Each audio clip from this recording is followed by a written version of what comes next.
In this episode, a simple at-home water tornado shows how vortices form using a clear bottle with water and glitter.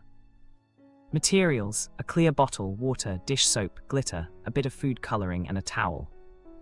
Instructions: start with filling the bottle, adding soap and color, then shaking to spin a vortex and observe.